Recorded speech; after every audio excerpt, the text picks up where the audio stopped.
everybody, it's your boy, Such a Wild, a.k.a. Bird, and I'm the host of the BYRDCAGE Show. Because Jason, we're back at it, number 42. Yes. Number 42. Have a guest, special guest in the cage with us, you know what I'm saying? I'm going to let Cuz intro this one, but Miss JENISE ROLLE is with us today. Thank you. you. Thank You so much. Thank you. So this is JENISE ROLLE. I had a pleasure of meeting her maybe about 3 years ago. She works for Center for Family Services, but the Promised Neighborhood Grant Department, or however it's versed. She will explain more than she does, but she's very intricate in connecting grassroots organizations and getting us to do stuff for the greater good of the community. She's a great resource. She's a beautiful young lady. I have had the pleasure of watching her come out of her shell, embracing who she is as an adult woman, and it's been phenomenal. So JENISE, just say what's up to the people.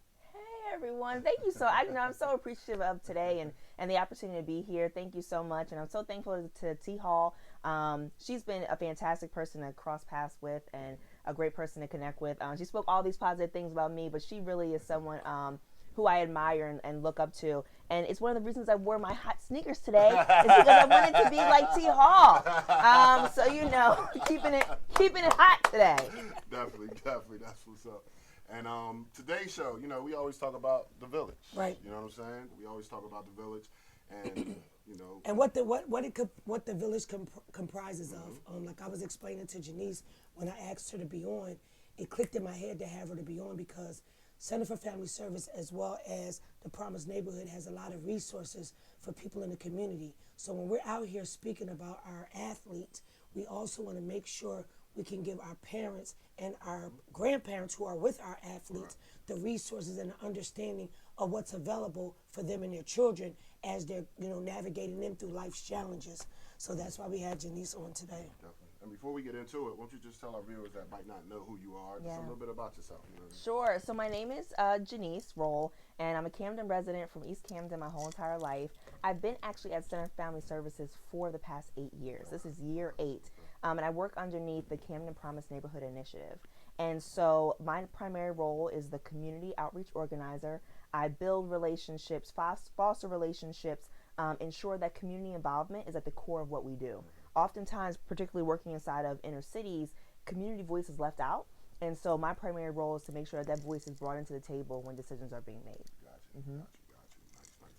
So can you break down Promised Neighborhood a little bit more? Yeah. That may not be familiar. So Promised Neighborhood is actually something that started way back actually in Harlem. So there's this man named Jeffrey Canada who's the founder of the Harlem Children's Zone. And he noticed that there's a lot of community resources in an area, but people aren't accessing them. So he said, look, they're hanging out the basketball courts, they're hanging out here, they're hanging out there. If we can help to strengthen the network and build from the inside out, I guarantee we'll have better outcomes of students and families who are living here.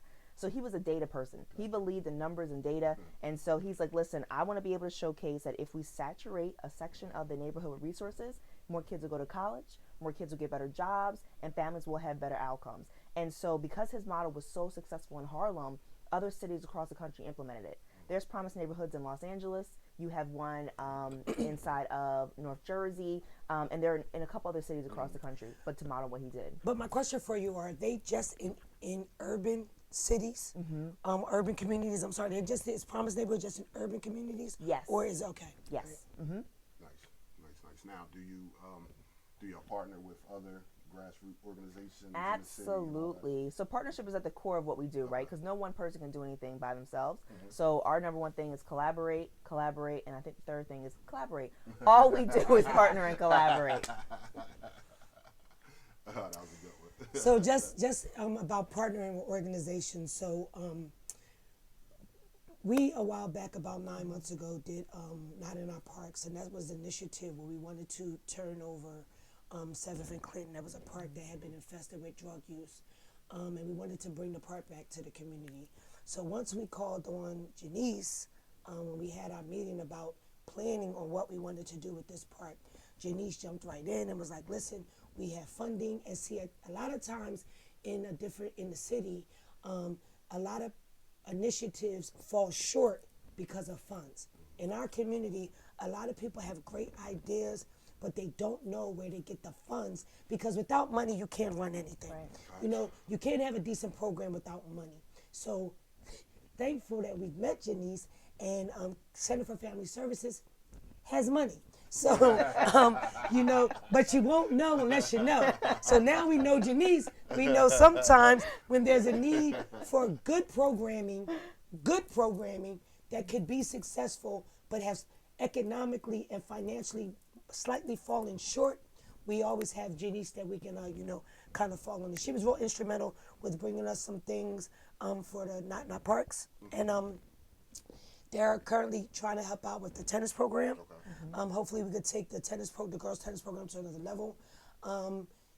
They were called in to help with Camden High's football banquet, but unfortunately COVID put that to a halt. But you know, they're available, and they have funding that's usable if there's good, let me use that again, good programming, positive programming for our families and our children. Now, did I see something? Because, you know, I did a little research when Yeah. it was coming on. You know what I'm saying?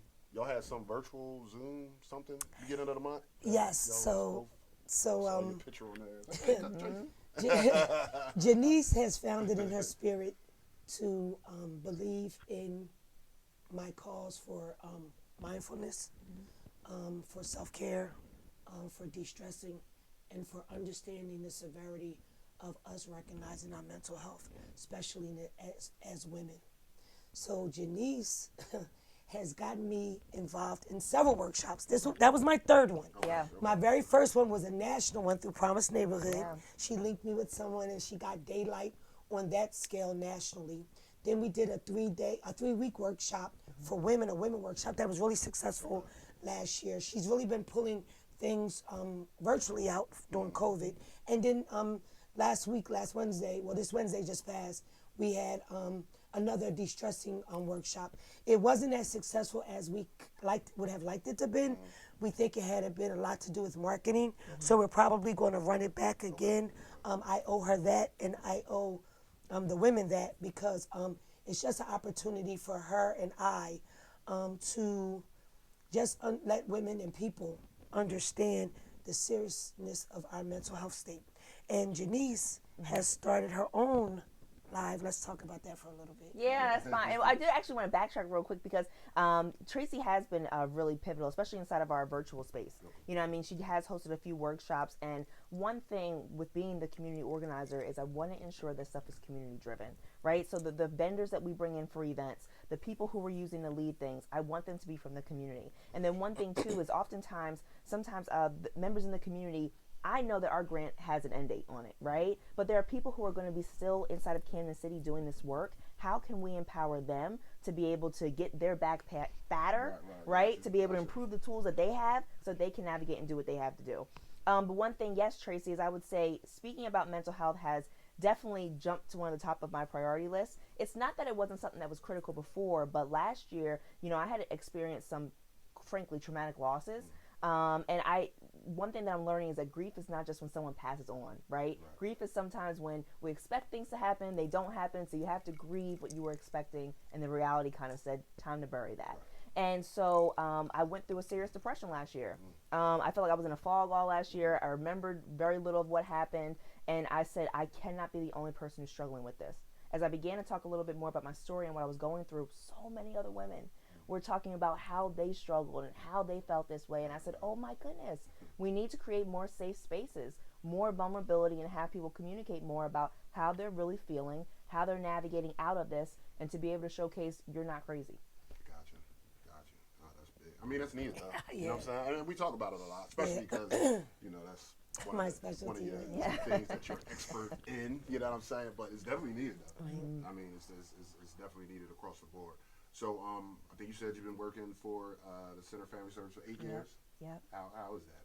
I mean, it seems to me, just feeling your aura and your spirit that you enjoy it. It's been good. You know, it's definitely been challenging at points, but the challenges have been positive because they really pushed me into areas that I didn't know I had skill sets in. You know what I mean? I planned like my first community event through here and different things like that, so it's been great. You know, through the years, previously, like I would say before I came on board at CFS, there was some negativity around the agency. Everyone thought it was just like you come and you take people's kids and you share information, and we really had to kind of change that narrative and really again bring community voice into that room and say, listen, we understand what you may think, but there's so much more of the organization in what we do, and we're growing rapidly. Not just are we located now in Camden City or Camden County, we're all across South Jersey and in North Jersey as well. So we're rapidly expanding. And then one of the things that we really hold at the core is trust, right? And so building trust with those in our community, building trust with our partners. And it's not possible unless community is inside that room. And the one thing that, the agency has prioritized, I'm grateful that they prioritize, is community voice. We have a community advisory board. Members of the community meet monthly, and they share input, share ideas. And then one thing, too, is to really help, again, those who are in the community. For example, there's a woman named Miss Denise. She's on Everett Street in now near the water tower, right? But she does phenomenal things all summer long. There are things that she's noticing, again, she may not have funding for. We're able to help her with that, right? So then we're able to empower her inside that section of the community. We can't do everything, and those in the community know more than we do. So how can we help you become better? I think I know Miss Denise. Everybody knows who she is. Coach her grandson. When I was coaching in Canada, I might have coached her grandson. We talk about the same Miss Denise, but I think because she lives right near the water tower. Yes. That got to be her. Yes. She was in the documentary. Remember we talked about the documentary? Yeah. Miss Denise was in the documentary. Good They people. got your kid. Yeah, you know what I'm saying? That's what's up. Now, with the Center for Family Services, the Promise Neighborhood and all that. Since you've been there, have you seen it? The difference that it's making in some of the lives of the families and the community and the city and things like that. Have you noticed it? Yeah. I would say yes. Okay. At first, it becomes like, are we really doing this work? You know what I mean? And the one thing about community work is community work takes time. It is not something that you see overnight. You have to work with residents more than one time. But I definitely would say I've seen improvements. And the one biggest area of improvement that I've seen is community involvement. I don't think that any of us can deny that if we were to look at Camden City and see the level of residents' involvement from 10 years ago to today, it's different. I mean, residents now are leading their own book bag drives. They're leading their own different initiatives in the community, which is like, that wasn't happening before. So I think the confidence that residents have, the knowledge they have of how to plan a successful event is growing. And they're now not afraid to reach out and do it themselves. So do I see an impact? Yes. I also, too, would say I see an impact with parents' ability to advocate. I've been working specifically, we work closely with the school system. Right. That's one thing that we do. Education is a priority through the Promise Neighborhood Initiative. And so being able to see parents who previously would have had an issue with a teacher 3 years ago, and the way they would have remediated it then is to come in, break windows, say, I wish you would, meet me in the parking lot. They're now coming in and saying, I want to schedule a time to talk to you. They're coming in with a bulleted list. They're knowing when the board meetings are for the school district. They're now advocates. Right. And being able to see their growth has been just like unmatched. Yes. And as a teacher of 28 years, we appreciate you calming these parents down. Showing them another way that they can talk to us. Well, clearly, that hasn't reached where I'm at. Because in 2 weeks, I'm on prayer number 4. That said, they gonna drop the hammer on me. We gotta introduce us to your girl. You know what I'm saying? I might do a workshop. Workshop. Do a parent workshop so she can teach them how to relax. How to relax. Gotta calm down. Can't accomplish me when yelling. Exactly. That's what's up. So, we like to ask our guests this. You know what I'm saying? Before we wrap this up, what do you see? What's next for you? You know what I'm saying? I would say one of the things that I want to be able to do is begin to kind of take what it is that we've learned here in Camden and share it with other places, right?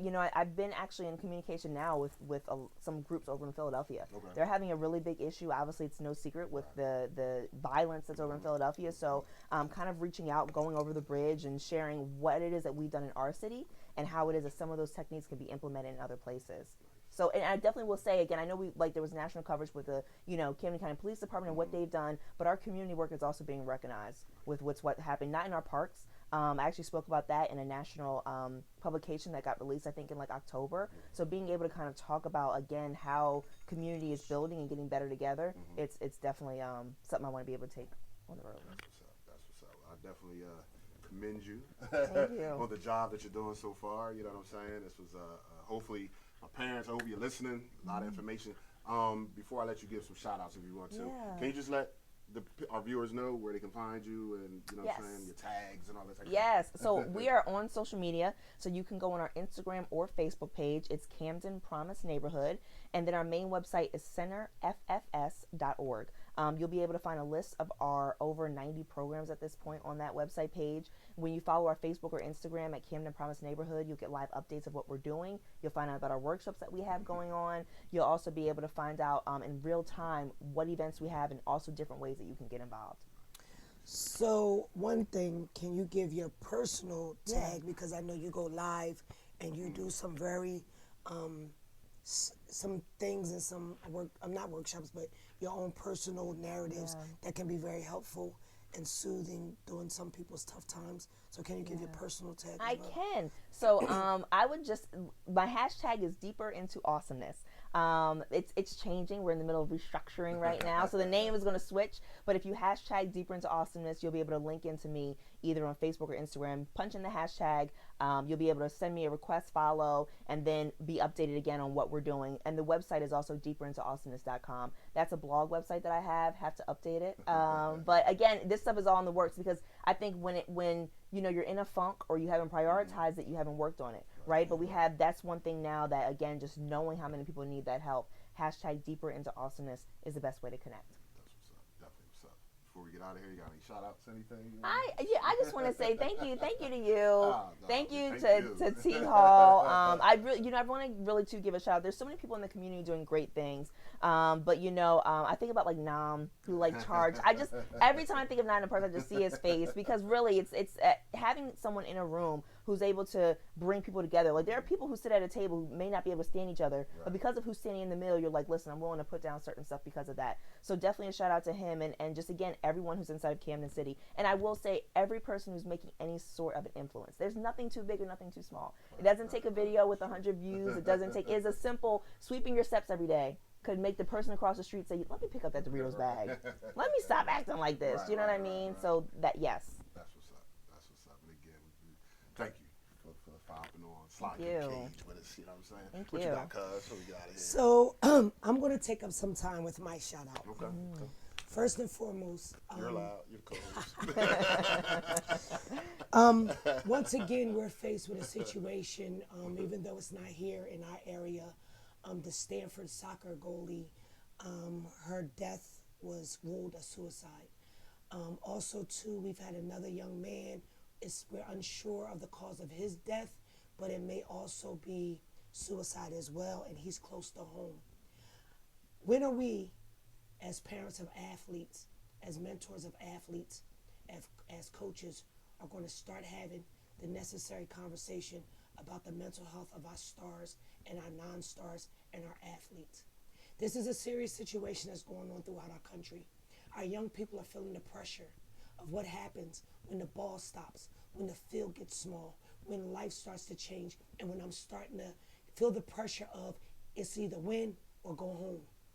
We have to, as parents, as advocates of children, as coaches, and as mentors, we have to have these necessary conversations. Depression, anxiety is real. Stress is real. Our athletes are being pressure being put upon them to carry the weight of a lot of people. Athletes feel the weight of, I have to be the best next thing because I have to put food on my family's table. I say it all the time. A lot of our parents of athletes have made their children the financial plan for their lives. The pressure alone is killing our kids. And one thing for sure and two for certain, pressure busts pipes. So people, I ask you out there to take the mental health of our athletes serious, because within the last 2 months, we have lost a young man in Delran. We have lost this lady in Cali. We've lost another man from Camden. This is serious, and until we take a look inside of us and look inside of what's going on, we can't change. And as the executive director of Daylight, my goal is to change the narrative and the stigma around mental health and around suicide. And please, please have the necessary conversation. Sorry for getting somber. But now my next shout out goes to Woodrow Wilson Tigers. Yes, indeed. Yes, indeed. My man Kenny doing his thing. So, my voice is a little scratchy because I just left the game today. You know, for those, we air on Mondays, but we usually tape on the weekends. Wilson did a phenomenal job against Morristown today. My hats go out to the guys. My hat definitely goes out to Coach Avant. He's steadfast. He's teaching our young people patience. He's taught this team discipline, and it shows. Good luck to you guys in your next upcoming game. I so appreciate you for allowing me to be part of you guys' journey. Also, too, Camden High is doing well, but you know, we expect that from the purple and gold. But today's shout out definitely goes to the Woodrow Wilson Tigers. They are scrappy and they're doing well. Last but not least, I love you, Cousin Such. Jenice, I'm very proud of you. I'm proud of you for stepping into your own and manifesting your dreams and your plans in life. I love you to life. Thank you. I'm here if you ever need me. And to the world, thanks for tuning in. So remember to like, subscribe, and get the notifications. Lights up, you know what I'm saying? Real quick, thank you once again. Definitely appreciate you coming on. Definitely big shout out to my man Kenny. He came in and turned that Wilson thing around in one season. And just shout out to the city of Camden because, like Cousin said, Camden High plays in the Group 2 final on Monday. Wilson, who knocked off the #1 seed Morristown today, is in the Group 3 final on Tuesday. So city basketball is on the map doing their thing. And you know what they I'm saying? are our children. Right, all the of them. city needs to show up. They are our children. I mean, they made it easy for us. One game's Yeah. on Monday, one game's on Tuesday. You know what I'm saying? So we ain't got no excuses. You know what I'm saying? So to solve all the problems, just wear black to That's both it. games. Blackout. Blackout. You know Call what it a I'm blackout. saying? We call it a blackout. You know what I'm saying? And Cousin Tracy always, you know, I love you, and then definitely appreciate you rocking and rolling with me on this thing. So it's springtime is coming. I've always been a top 10 girl. So here you have my top 10s. You guys will see more top 10s in the spring episodes because top 10s are Adidas top 10s are my spring shoes. So although I love ones, you'll also have the pleasure of seeing me in top 10s. You know what I'm saying? Episode 42. In the books. In the books. Once again, I'm Sexual, a.k.a. Coach Bird, and I'm the host of the BYRDCAGE Show. Talk to you soon.